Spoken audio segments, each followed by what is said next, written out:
High Noon is a Western that was released in 1952 and was nominated for 7 Academy Awards and won 4, which is more than half.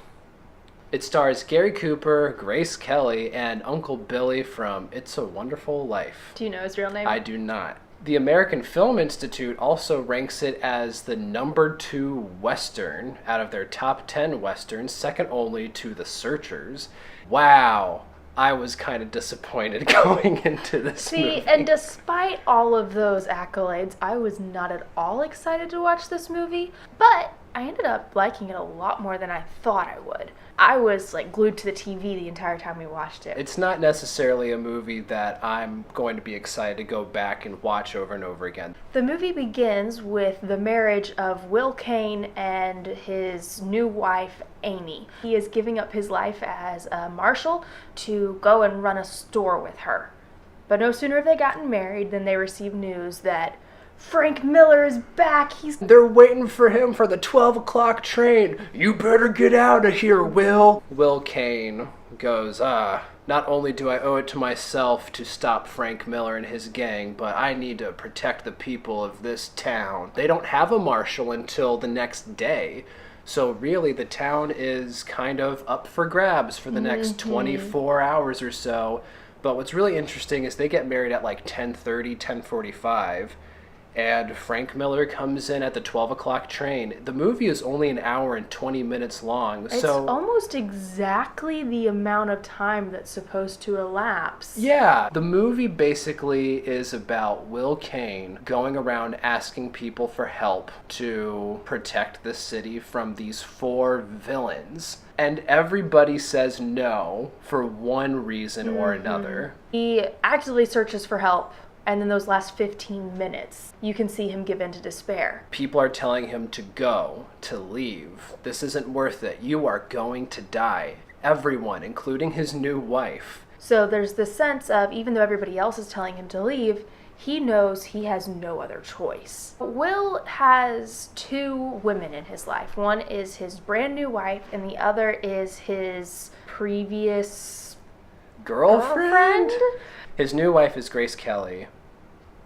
She's an interesting character. So she's marrying the marshal, who is retiring from that job, but she's a Quaker. She does not believe in violence, and I guess he's had to agree that he will not bring any guns with them when they go to their new home. She is so strongly opinionated on the idea of peace and pacifism that she's willing to leave her brand new husband if he stays to fight. Why did you guys get married if you knew this might be a problem? It makes it hard to care about her at the beginning, but you do come to care about her by the end. But this other woman... She's wealthy, she's independent. Which you don't see in a lot of Western movies. Correct. Especially for a woman. It's one thing to see a wealthy Mexican man, like kind of having some ownership or say in the town, but this is a woman, so that was immediately interesting to me. It sounds like she owns the hotel, the saloon, possibly the store as well, so she owns this town. She's not bound by any kind of rule or moral code, which is the exact opposite of Amy. But unlike Amy, who's willing to leave her husband in order to stand by what she believes, Helen is fiercely loyal to people. One of the first people he goes to is the judge. And when he goes into the judge's office to, ask for help, he's packing up his bags. He's leaving. And you find out he has a history of doing this. Will has this deputy. Yeah, sure, I'll help you. I'll stand by your side. But you didn't put in a good word for me to be the marshal after you left. So if you do that, then I'll help you. And of course, But if you don't make me marshal, I'm out of here. Yeah, and Will saying, you are not experienced enough would be irresponsible for me and irresponsible for the town to have you as the marshal. And then, of course, his deputy, the person who is supposed to help him, just says, well, forget you. The first 2 desertions we see are people who are supposed to be the protectors of this town, and they are the first to desert, the first to leave. So the town is waiting for Frank Miller to show up, waiting for Will Kane to decide what he's going to do, and half the town is waiting in the saloon, and half the town is waiting in the church. The men in the saloon refuse to help. They talk about how we liked it when Frank Miller was here. Sure, it was chaotic. Sure, people died.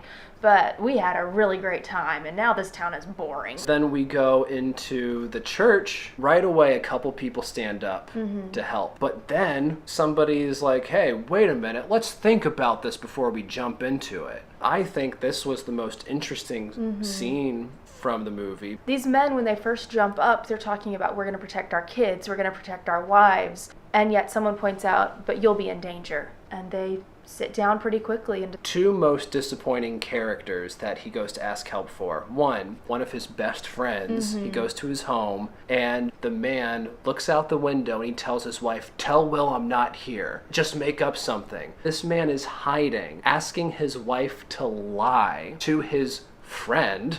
And another really disappointing character, which I think hits home because I think this character represents most people who watch it. He goes up to Will Kane. His name is Herb. Herb says, hey, Will, you can count on my gun being there. We're coming up to noon. And Herb comes to check in with Will, and he's like, all right, so how many guns do you have on this operation? Well, Herb, it's just you and me.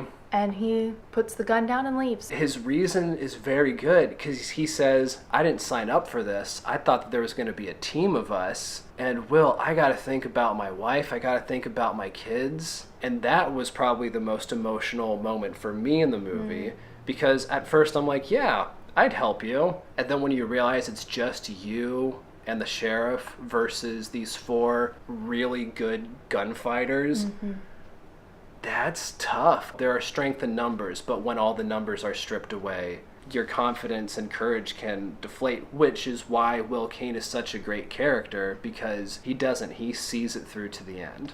Every character Will goes to see, it boils down to, that's extra work for me. That's responsibility for me. I'm just going to sit this out, let you do the work, and I'll find a way to live in the aftermath. This story is ultimately one that's about loyalty. We have Amy, who's loyal to ideas, and she doesn't think she's as loyal to people. We have Helen, who is loyal to people and doesn't care about ideals. And then we have Will, who tries to be loyal to both. Yeah. He cares about the people of the town, he cares about the job he's sworn to do, and he's going to see it through. In the end, though, Amy chooses her husband over her beliefs. And Will eventually chooses her over his beliefs. The story is one of loyalty thrown back in a character's face. There's this great shot where it shows Will and the camera just is on this crane and it backs up and he is totally alone. As soon as the last shot is fired, everyone comes out, just rubbernecking going, oh, look at these dead bodies. If half of you would show up and not even be armed, I don't think there would have been a problem.